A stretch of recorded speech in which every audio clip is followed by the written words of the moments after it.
Hello, my name is Mordred Viking and I'd like to welcome you to this video where we talk about the top 10 things I wish I had known when I started playing Crusader Kings III. Number 1. The first thing we're going to talk about is the very first thing you do in the game, choosing your character.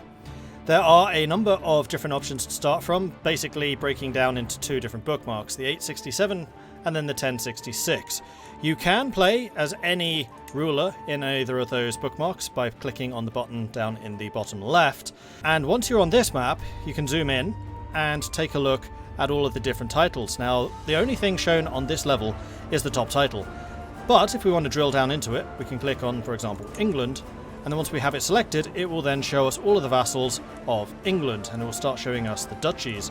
Then if we actually click on one of the duchies, it'll then start showing us the counts. The other thing that I should point out, because this one took me a while to find, is down here at the very, very bottom, you have a tiny little plus just above the different map modes. Click on that, and then you can actually click on counties. This is the only way of actually seeing all the different counties in the game, and then you can start choosing a count level title to start playing as. Number 2. For the second point, we're actually going to be talking about what is arguably the most important point, and that is, it is definitely worth spending some time looking around the map and choosing the character you want to play as. Choose somebody who can do something interesting. And there are a couple of characters up here in the north of Sweden which I would like to highlight, particularly the Duchy of Jörkemöcke and Ångermanland. And also, if we go into Sweden and drill down to the Duchy of Uppland, all three of those are in fact Vikings. And you gotta play as the Vikings. Number 3. So next we're going to talk about probably the most important decision that you will be taking for your actual character. And that is which lifestyle they will choose.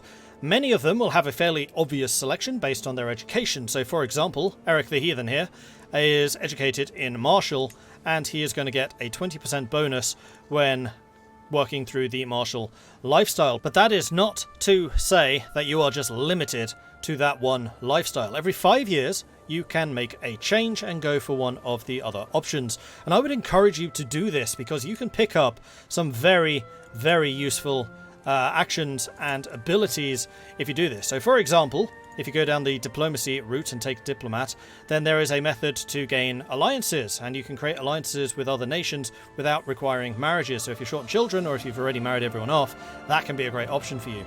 Likewise, in intrigue, you might need some extra skills in intrigue. You might also need some extra abilities and some new actions that you can undertake through the intrigue tree. Or if you're finding that you have expanded very quickly and suddenly need more counties under your direct control, then starting to focus on stewardship for a time can come in really, really handy, because that will allow you to take up the slack. So basically what I'm saying here is, even though you are educated in one lifestyle, don't limit yourself to just that one lifestyle. Spread out. Number 4. Next up are successions and government types. It absolutely behooves you to check up on what type of government your nation uses. So for example, if we're using Sweden again, it is an elective monarchy. This basically means that every time there is a succession, the heir is determined by the vassals. It is not primogeniture, it is not gavelkind. So if we go to Sweden, we then click on the flag itself, and then down here at the bottom you will see show election window. Click on that, and this will show you the various candidates and then also the various electors which participate in these elections. If you go back to the candidates and then sort by rank, then we can see who exactly is supporting which candidate by hovering over the treasure chest here. So what you should do is find out who the most popular candidate is in the elections at the moment. So for example, is Prince Inge Stenkilsson here. See who's voting for him, and then try to either sway them to your side through the diplomatic action, or put a knife in their back. Number 5. Next up, we're going to talk about knights, or as they're known for the Vikings, champions. This took me a little bit of time to work out exactly, because I was expecting this to work like a minor title. It doesn't. It's actually pretty automated. However, you do have some control. So the first thing you need to know is the prowess of the various characters in your court. And knights can be any vassal or any courtier that is directly under you. So, for example, we have Count Bjorn, we have Tobias, we have Ashbjorn, we have Henrik. These are all people in our court. It is then actually very much in your interest to recruit other people with a high prowess, because everyone's prowess will determine how good they are as a knight. This will both determine how many kills they get in battle, because knights are active combatants, and also their chances of actually surviving. So, what this screen can handily do is show you if you have people who are guests, or you can also put out a call for new champions in order to start recruiting more rapidly new knightly characters. So you can recruit to court, you'll pay a small amount of money, usually 10 to 20 ducats, and then he'll bring them in. Now the way that the knight system works is it will automatically make the knights of the top 10, or however many you're limited to, characters. So anyone that's outside of the top 10 will be removed. You can actively forbid people from being a champion if you want, for example, one of your councillors to not fight in battles. I'm trying to find one of the councillors that have actually assigned anyone. So we can say, for example, Count Bjorn, you are my marshal, I don't actually want you fighting. And then you can forbid them. And that will mean that they are no longer a knight. Also, if you absolutely want somebody to maybe possibly die in battle, you can force them to become a knight, and they will then replace one of the lower tier characters. Number 6. Next up, we're going to talk about the men-at-arms that you employ in your armies and deciding what composition you want your forces to have. So how exactly do you choose which units to get? You should not just go for one unit type. That is very easily countered. So for example, if we click on the armoured footmen, we can see that they counter spearmen. However, armoured footmen are themselves countered by light footmen, so the skirmisher types can basically take down your far more expensive armoured footmen.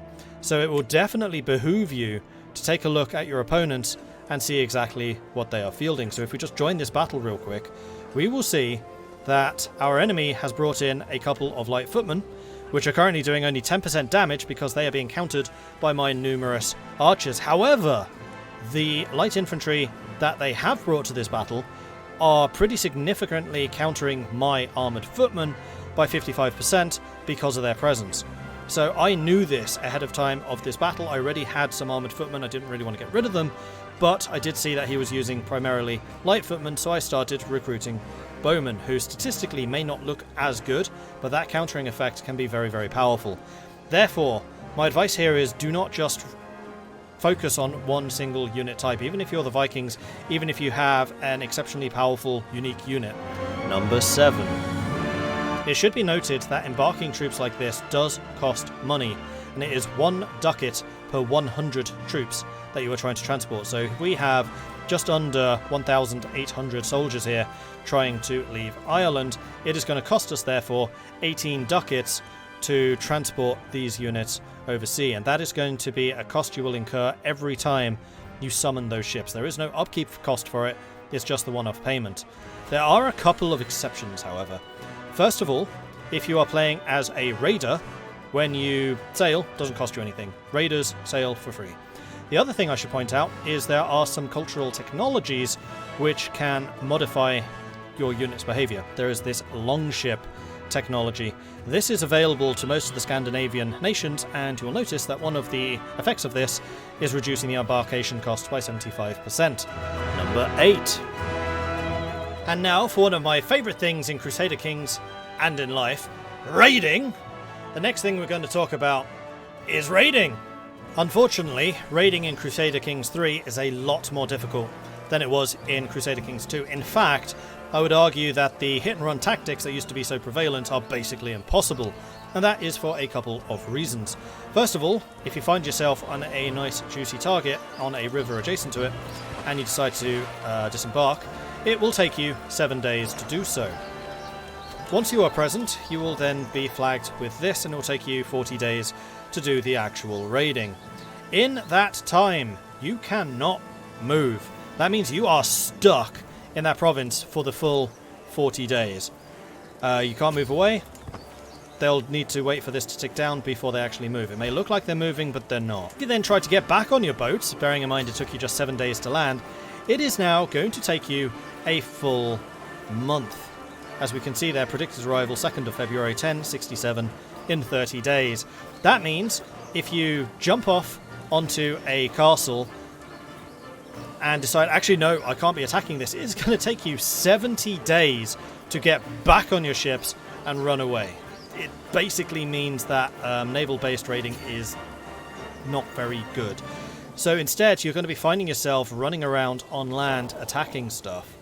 And one of the most important things you are then going to need to take into account, and part of the reason that I'm here in the smallest, tiniest little independent nation out in the Baltics, is enemy garrisons tend to be a lot bigger than yours. So if we go over here to Livonia, that's 1,592 soldiers, and this is a really important thing. If you have your army selected, you can then hover over the banners of the various local lords, and you'll see how many troops they can raise. And if they have more troops than you will probably lose that battle and be kicked out, and possibly they'll take all of your loot. So even if you've had a really successful run, you've got all the loot that you can possibly carry, if you lose a battle, you lose the money, it's gone. And they get it. Which basically means that attacking these tiny little independent nations, or Ireland, which is lots and lots of tiny little independent nations, sorry Ireland, is your best option, really, until you become a king and have armies of like 4,000 or 5,000, which most dukes just cannot counter. Number 9. The next thing we're going to talk about is the movement of armies and how you take attrition. Now, one thing which is really important to know is that enemy forts that have not been raided or have not been occupied will cause you attrition. So, for example, we are here in Jerskia, which we've just raided. If we move to any of the adjacents, we can see that we should be just fine. However, if we then move to, for example, next door to the Barony of Sylvain, this little skull will appear. Move will result in 100 casualties. That is precisely 100 casualties, and it will tell you exactly how many troops you will lose if you do that.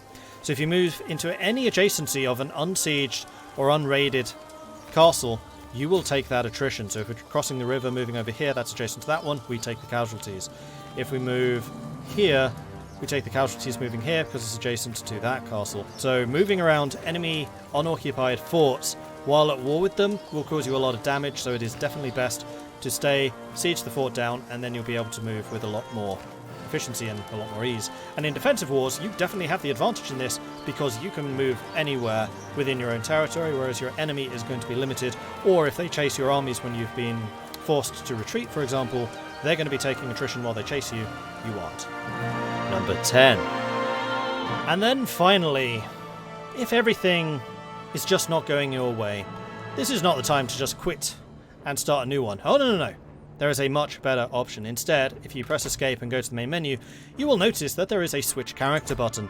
This allows you to just switch to a different country and play as them. So I hope that these tips have been of use to you. I am really excited to be getting a bit more into Crusader Kings III myself. This is just the result of a couple of days of playing. If you find any other tips, then please do put them in the comments below to let other players know what you think.